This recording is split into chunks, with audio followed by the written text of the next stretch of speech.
सतगुरु नानक परगटिया मिट्टी धुंध जग चानन होआ। ज्यो कर सूरज निकलिया तारे छिपे अंधेर पलोआ।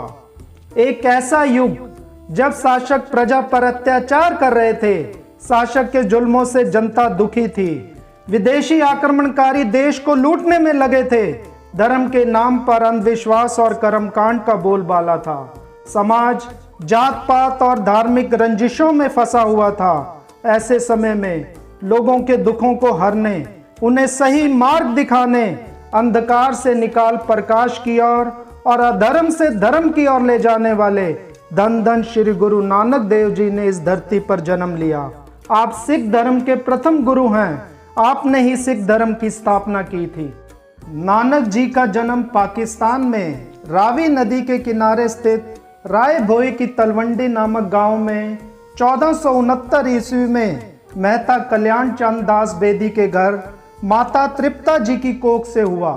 आप जी के जन्मदिन को लेकर अलग अलग इतिहासकारों की अलग अलग धारणाएं हैं। कुछ इतिहासकार मानते हैं कि आपका जन्म 15 अप्रैल 1469 ईस्वी को हुआ तथा कुछ आप जी का जन्म कार्तिक की पूर्णिमा को हुआ मानते हैं, जो कि अक्टूबर नवंबर में दिवाली के 15 दिन बाद पड़ती है।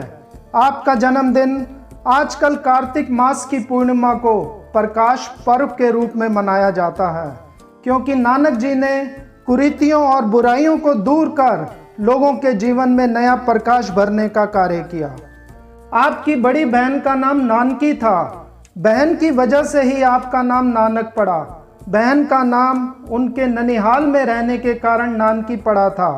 बड़ी बहन नानकी अपने छोटे भाई गुरु नानक देव जी का बहुत ही ध्यान रखती थी।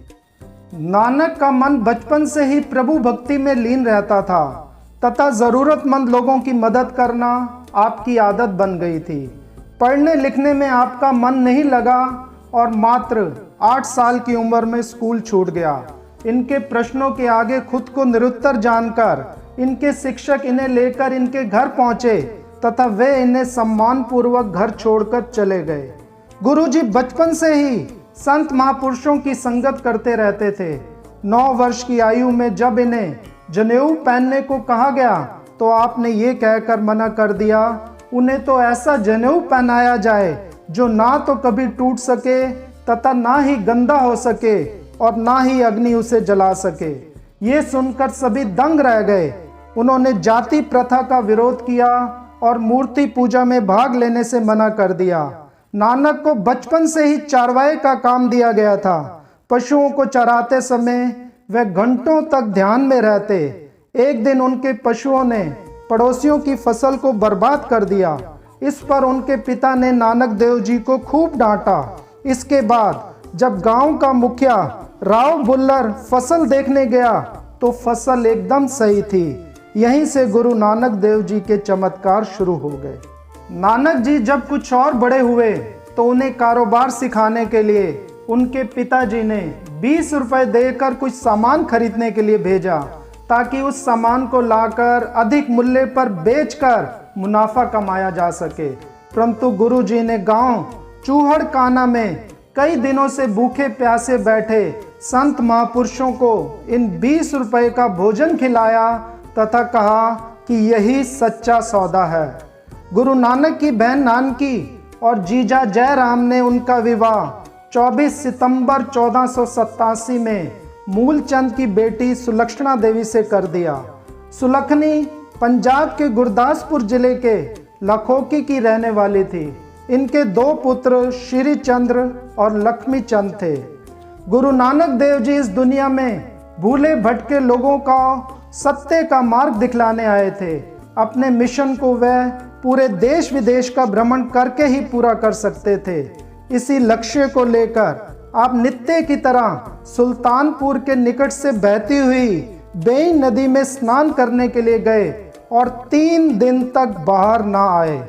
लोगों ने सोचा वे नदी में समा गए हैं, परंतु तीसरे दिन आप जी जब नदी से बाहर निकले तो आपने कहा, ना कोई हिंदू ना मुसलमान। इस पर विवाद खड़ा हो गया, परंतु गुरु जी ने सभी को समझाया कि मनुष्य को इंसान बनना है, इंसानियत ही सबसे बड़ा धर्म है। अपने मिशन को पूरा करने के लिए गुरुजी ने अपने 4 साथियों बाला, मर्दाना, लैना और रामदास जी के साथ चारों दिशाओं में 4 लंबी धार्मिक यात्राएं की, जिन्हें 4 उदासियां भी कहा जाता है। इन 4 यात्राओं में गुरुजी ने देश विदेश का भ्रमण किया तथा लोगों को सत्य के मार्ग पर चलने के लिए प्रेरित किया। भाई गुरदास जी के अनुसार गुरु नानक देव जी अपनी यात्राएं पूरी करने के बाद करतारपुर साहिब आ गए। उन्होंने उदासियों का भेष उतारकर संसारी वस्त्र धारण किए। सत्संग प्रतिदिन होने लगा। श्री गुरु नानक देव जी ने अपने पुत्रों को गुरुगद्दी नहीं दी, बल्कि त्याग, आज्ञाकारी एवं सेवा की मूर्त भाई लहणा जी की कई कठिन परीक्षाएं लेने के बाद हर तरह से उन्हें गुरुगद्दी के योग्य पाकर उन्हें गुरुगद्दी सौंप दी और उनका नाम गुरु अंगद देव जी रखा।